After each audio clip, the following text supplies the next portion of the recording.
뭐 여러 성과가 있겠습니다만 가장 큰 성과를 뭐로 꼽고 계세요? 어떤 의제라기보다도 제가 전반적으로 받은 인상은 예. 우리 윤석열 대통령의 국제적인 인기가 상당히 좋구나 하는 걸 느꼈습니다. 아, 그렇습니까? 예. 다시 말씀드리면 예전하고 다르게 G7 주요 정상국이나 참석국들이 우리 대통령만 보면 어떻게 와서 자꾸 예. 얘기를 하고 싶어 하고 예. 미국 대통령도 딴 분하고 얘기를 하다가 또 달려와서 자꾸 얘기를 하고 하니까 아, 그 무게감이 좀 전해지는지 예. 우리나라하고 뭘 자꾸 하고 싶고 얘기하고 싶어 하는 분위기 아. 그리고 한일 관계의 진전에 따라서 네. 초청국인 일본을 중심으로 해서 예. 한일 관계와 한미일 관계에 대해서 상당한 아. 관심을 보이는 그래서 우리의 목소리 그리고 국제 무대 중심에서의 앞으로의 역할에 대한 기대 예. 이것을 안고 온 것이 제가 느끼기에는 네. 가장 중요한 성과라고 봅니다. 저희가 준비된 질문 가운데 이 중국과 러시아 문제 좀 짚어보겠습니다. G7 정상회의가 중국과 러시아 견제 그리고 서방의 단결을 과시하고 마무리됐다는 평가도 있는데 이 중국과 러시아의 관계에 대해서 우리가 다른 카드를 좀 갖고 있어야 되는 것 아니냐라는 지적이 있어요. 거기에 대해서는 어떻게 생각하세요? 결국 G7에 속해 있지 않으면서 세계 주요 영향력을 갖고 있는 나라가 러시아하고 중국인데 예.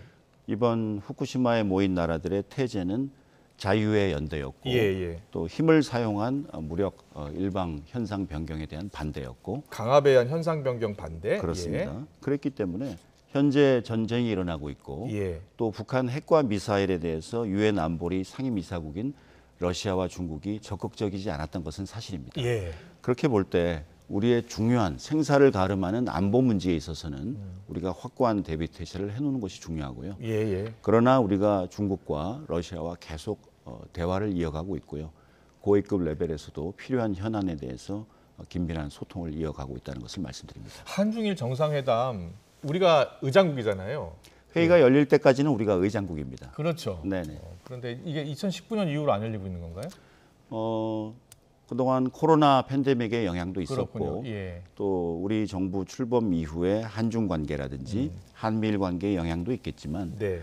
중국도 현안 문제에 대해서 일본, 한국과 대화가 필요하다는 것은 인정을 하고 있고요.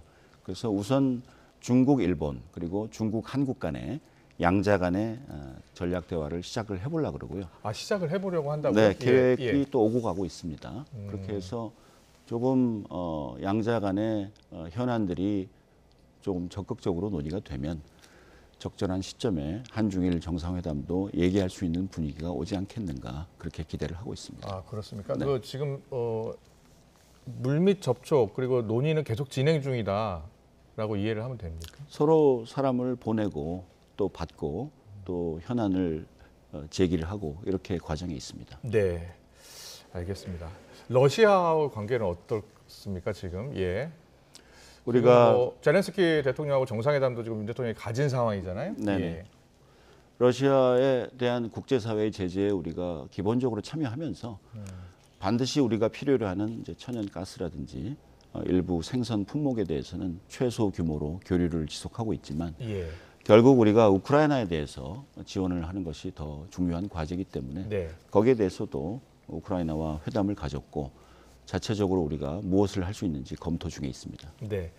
지난번 그 한미 정상회담 전에 그 로이터 통신과의 인터뷰에서 물론 대규모 민간인 학살을 전제로 했습니다만 인도적인 지원에만 머물 수 없다라는 인터뷰 대통령의 내용이 좀 러시아의 큰 반발을 샀잖아요. 예.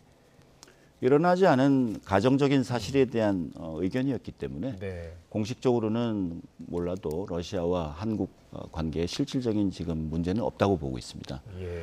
그리고 실제로 우리가 그렇습니까? 저희는 그렇게 생각을 하고요. 러시아하고도 계속 문제에 대해서 현안을 토의를 하고 있고 네. 우리가 해온 우크라이나에 대한 지원도 지금 그 규모는 점차 늘어나고 있지만 예.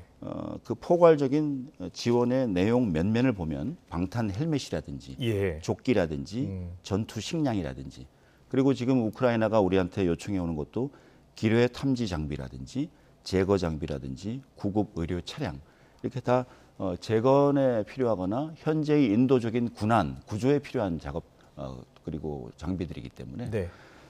현재로서 이 문제에 대해서 러시아가 어떻게 정치적으로 큰 불만을 가질 필요는 없지 않겠나 이렇게 네. 생각이 됩니다. 알겠습니다. 마지막 질문으로요. 어제 독일 정상